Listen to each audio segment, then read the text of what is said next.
Hello everyone, welcome to Sri Krishna English Academy. I hope you all are fine and your studies also going well.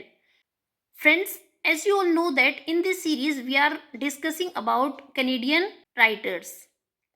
And in this video we are here to discuss about another Canadian writer, Gabriel Roy. So friends, let's start the study about Canadian figure Gabriel Roy. Gabrielle Roy is a French Canadian novelist known for her skill in depicting the hopes and frustrations of the poor people in his works. कि जो Gabriel Roy है, सबसे पहला point तो हमें इनके बारे में यही याद रखना है कि Gabriel Roy is a French Canadian novelist. कि गैब्रियल रॉय है वो एक नोवेलिस्ट है और वो फ्रेंच कैनेडियन नोवेलिस्ट है जिनको जाना जाता है उनके स्किल्स के लिए for depicting the hopes and frustrations of the poor people in his works. कि उनके वर्क्स के अंदर हमें पुअर पीपल की लाइफ में किस तरह होप्स होती हैं, कैसे फ्रस्ट्रेशंस होती हैं, उनको इन्होंने अपने वर्क्स में बखूबी दिखाया है। इनकी नोवेल्स में हमें पुअर पीपल की होप्स के बारे में और फ्रस्ट्रेशंस की डिपिक्टेशन के बारे में हमें जानने को मिलता है। Gabriel Roy was born in 1909 in Manitoba, Canada. Gabriel Roy का जन्म 1909 में मैनिटोबा, कनाडा के अंदर हुआ and she was died in 1983 जुलाई। और 1983 जुलाई में वो उनकी डेथ हो गई। She study drama in Europe और वो ड्रामा की स्टडी करने के लिए यूरोप गई थी in 1937 to 1939 and she settled in Montreal, Canada after returning from Europe.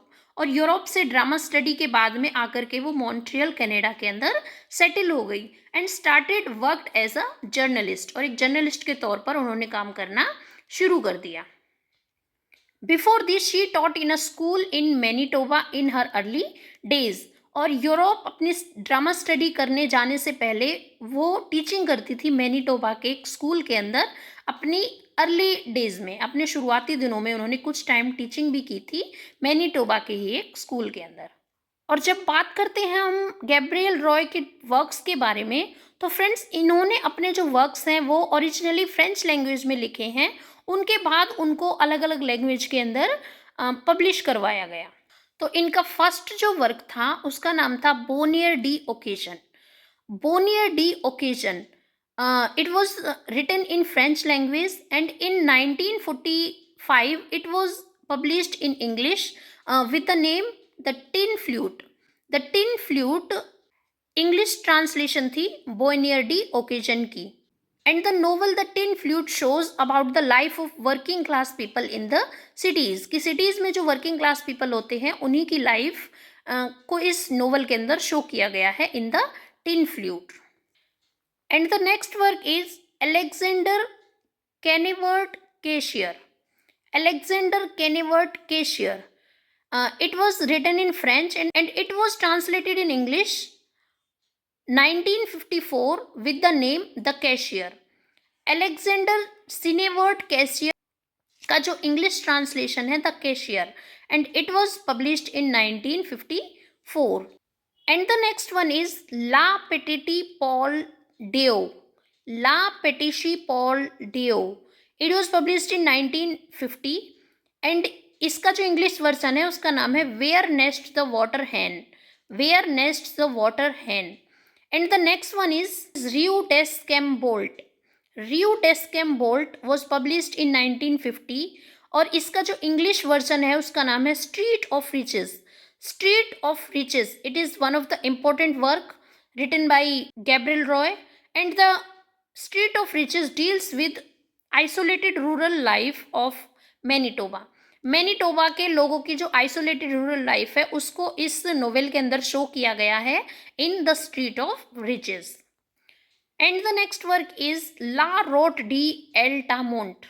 La Route de Altamont, it was published in 1966 and the English version of this book is the road past Altamont. The road past Altamont. A book of semi autobiographical stories, इस book के अंदर उन्होंने अपनी semi autobiographical कुछ life के experiences को show किया गया है।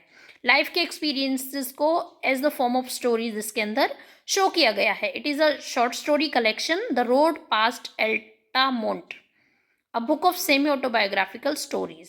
इसके अलावा इनका एक और इम्पोर्टेंट वर्क है Ces enfants de ma vie, Ces enfants de ma vie. It was published in 1977 and it is, इसका जो इंग्लिश वर्जन है उसका नाम है children of my heart, children of my heart, a novel based on her experience as school teacher in Manitoba. जैसा कि हमने पहले ही डिस्कस किया था कि इन्होंने कुछ अपने अर्ली डेज में कुछ टाइम मैनीटोबा के स्कूल में जो टीचिंग की थी, वहाँ के अपने टीचिंग एक्सपीरियंस को इन्होंने इस बुक में शो किया है, children of my heart. And the another important work by Gabrielle Roy is La Détresse, La डेस्ट्रेस L enchantment, La डेस्ट्रेस L enchantment. It was published in 1984. Enchantment and Sorrow, Enchantment and Sorrow. This is autobiographical work and it was published posthumously in 1984. ये एक important work है, ला डेस्ट्रेस L एन्चेंटमेंट, एक important work है by Gabrielle Roy because first of all it is an autobiographical work and second one it was published posthumously after her death. It was published in 1984 posthumously and Gabriel Roy was died in 1983. This work was a posthumous work. So friends, this is all about Canadian writer Gabriel Roy. इसके बारे में हमें जो important याद रखना है कि first of all she is French Canadian novelist.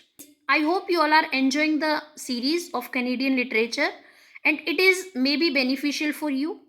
For more videos like this, please like, share and subscribe the channel Shri Krishna English academy. तो मिलते हैं नेक्स्ट वीडियो में किसी नेक्स्ट कैनेडियन राइटर के साथ में. Till then take care. Thank you. Bye bye.